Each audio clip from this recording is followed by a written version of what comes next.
I'm glad we've changed rooms. We were hoping to have a seat for everyone this time, and I think we may have accomplished that. Thank you to all of you for coming. Thanks especially to the graduate students in the Department of Religious Studies. They're always supporters of this speaking series, but thanks also to those of you who walked from other buildings, perhaps law, probably political science, in this freezing cold. We very much appreciate your coming to support the series. I'm Lori Beaman, by the way, and I'm in the Department of Religious Studies, and welcome to the curriculum of religion, law, and social theory.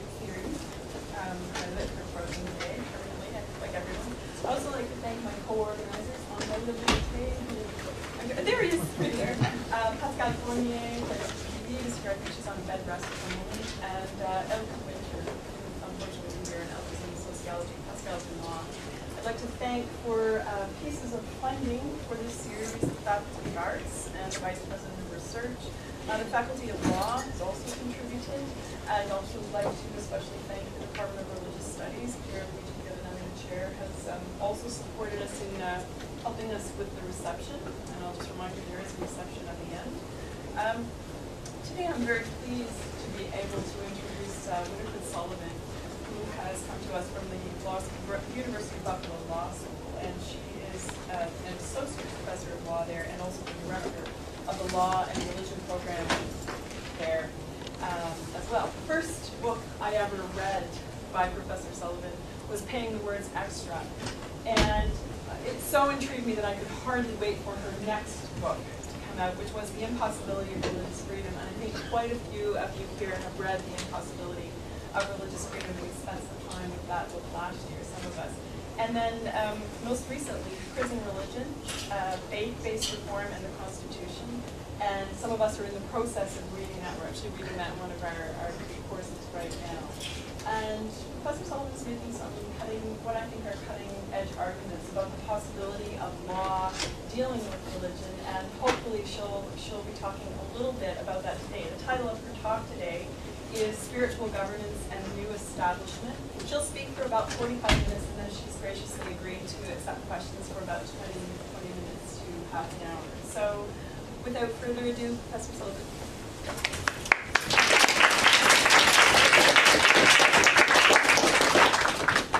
So, thank you all for coming in the cold here, and thank you, Lori, for the introduction. I'm really delighted to be back at Ottawa, and I want to first congratulate Lori on the research grant. It's really a well-deserved acknowledgement of your work and of the work of all of you at Ottawa. This is a place with really fine scholarship on religion. I'm really thrilled to be here. So I'm interested in the intersection of religion and law in the modern period, particularly what I call the phenomenology of religion as it appears in modern legal contexts. What I mean by that is, what is religion like today? How did it get that way? And what role has law played in that formation? Usually I think the story that is told is one of increasing religious tolerance motivated by revulsion over the religious wars in 16th century Europe. From the Peace of Westphalia, it is said, to the Universal Declaration on Human Rights, the West saw progressive religious tolerance. Now, for sure, historians are now complicating that story in some very interesting ways. But I want to focus this afternoon on another story of law and religion, a bureaucratic one. Increasingly, I'm interested in the ways in which law has managed, and now manages, religion beyond this constitutional and human rights framework. How does modern secular law, the rule of law under which we all live, how does modern secular law, ordinary law, manage ordinary, everyday religion? Because toleration and religious freedom, even when they do exist, do not end the need for governance. So I'm presently working on a new project to describe what is both a new and old form of legal regulation of religion in the United States. That is, through the management of government and quasi-government sponsored chaplaincies. I will spend most of my talk today talking about one of the case studies in this new project. But before I do, I would like to talk briefly about this problem of religious governance generally, what in Christian theology is called ecclesiology, a somewhat quaint word, which I think seem unfamiliar to most secular academics. Because I think we in the US, at least, usually assume that the law and the governance properly comes from the state, not from the religion. And yet both the native religions and the immigrant religions that came to the US have had their own governance forms of various kinds, forms that have adapted more or less to US law. Bishops, synods, presbyteries, rabbinic courts, sanghas, councils of elders. As those religious governance forms continue to lose authority, however, as religious life is more and more directed from the bottom up through the choices of individuals, one could argue that religion is more and more also governed directly by the state. So the expansion of legal protection for the religious freedom of individuals thus gradually undercuts the legal protection for the freedom of religion for religious groups. One might even call this a way in which religious freedom or the enforcement of religious freedom is a secularizing force in terms of governance. So for 2,000 years, a persistent question for Christians has been, how should the Christian community organize itself? And how should it orient itself vis-a-vis the powers that be? That question has been answered in different ways in different places at different times. Christians have looked to New Testament and Old Testament models of governance. They've even looked to civil government models, monarchical, imperial, even democratic. And disputes over these questions have seriously divided Christians. Indeed, these disputes were one place for Christians to talk about what they are called to in this world. And they produced a remarkable variety of different governance structures for churches. Parallel kinds of questions have risen in the history of other religious communities, of course. But today I'm going to talk principally about churches because they have mostly been the model for religious governance in the US and Canada, although I think that's beginning to change in some ways. So these age-old questions of religious governance, the answers to which all presumed in the past some independence for the churches, have been somewhat displaced recently by the campaign for religious freedom, I would argue. Religious freedom has mostly meant freedom of conscience for the individual, and the assumption seems to have been that as long as religion is free, then it will be independent of law. When the main issue is posed this way, though, in terms of the individual, I think one can lose sight of what you might call the groupiness of religion, and the difficulty that that groupiness has posed for law and for the modern state. To be sure, the demands on individuals that underwrite claims to religious freedom have often been understood to come from religious groups, from churches. But religious freedom law largely assumed the ongoing existence of churches, as well as the capacity to separate church from state, the religious from the secular, religious people from non-religious people. And that separation was made theologically. It was a matter of what we believed. But I think today we no longer believe that either the churches or the government should define us spiritually. Virtually all Americans, and I assume this is true of Canadians as well as US Americans, however orthodox their asserted religious identities, today claim the right to associate themselves with religious communities and religious ideas and practices as they see fit, to change their religious identities and associations at will, and to mix and match religious traditions with very little deference to traditional authorities. I don't think you can overstate this. I really think that this is true of people of traditional religious communities and people who might more eclectically be considered New Age or something like that. Religious authority is more and more located in the individual. And it's the individual who sort of referees and decides how they will be associated with the various received traditions that they participate in. Religion is no longer just about assent to a Christian creed. And that right to self-define, I think, is understood to be authorized by political, legal, and theological narratives and texts.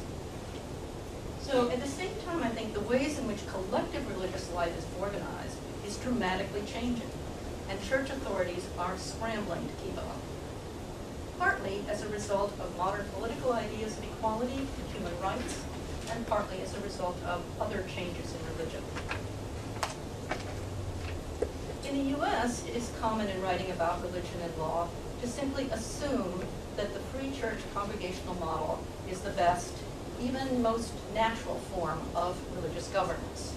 The default position is that in a democratic, disestablished society, religious persons should organize themselves in egalitarian, democratically governed, voluntary associations, based in a theology that emphasizes the priesthood of all believers. Such voluntary associations are not ordinarily understood to pose any problem for the sovereignty of the U.S. government. Other church forms exist in the U.S. that in almost ghostly form, I think, and increasingly so, shadows of their former selves, less and less supported in law. I think it's helpful for a moment before I get to my case study to contrast this voluntary U.S. model with what I understand to be the Canadian one. In a recent article, Lori Beeman, describing Canadian religious freedom law, mentions three differences between the U.S. and Canada. The first is rooted in the accommodation made to the Roman Catholic Church in the Constitution Act of 1867. And there are lots of ways, as I understand it, in which that accommodation provides a really distinctive space, one that in American terms, U.S. American terms, would be considered establishmentarian. The second results from the Canadian commitment and tradition of multiculturalism, which I think makes it more comfortable with like roominess than Americans are, U.S. Americans. And the third difference that Laura mentions comes out of recent Canadian Supreme Court decisions emphasizing, quote, the subjectivity of religious freedom and the ways in which individuals understand and practice it in their day-to-day lives. She is hopeful, I think, that these differences offer the promise of a more robust legal defense of religious freedom in Canada than is possible now in the U.S. Now, the first two of these differences are unquestionably significant, as I've mentioned. Anti-Catholic attitudes were critical in the U.S. to shaping its very Protestant model of religious freedom.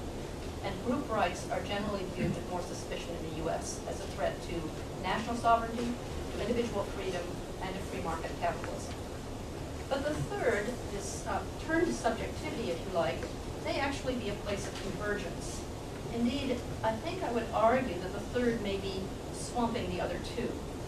And today I will talk a little bit about that third kind of legal attitude toward religion, one that reads religion in terms of individual subjective experience.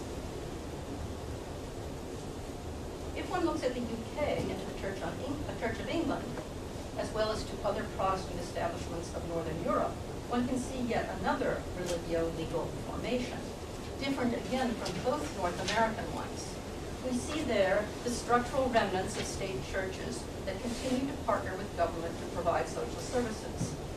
British sociologist Jim Beckford, who I think many of you know, has argued that in the UK this model works to provide a space for religion that formally honors, like, the sovereignty of religion in a way quite different from our more disestablished models. And he shows, for example, that prisons in the UK have been more successful than prisons in France, for example, in accommodating Islam, in part because the institutional structure and theology of the Church of England provides a way of organizing religion that has allowed it to accommodate Islam through the training of correctional officers, the provision of halal food, and the inclusion of imams at both advisory and chaplaincy levels. I'm not sure if you would agree, Lori, but I think Professor Beeman's work seems to position Canada in a way somewhere between the U.S. and the UK models. In the U.S., though, egalitarian ideologies have combined with antinomian theologies to create a political legal structure for religion that is quite distinct. While from time to time, and in some regions of the country, religious institutions have enjoyed access to political power, Americans view formal relations between government and clerics with deep suspicion.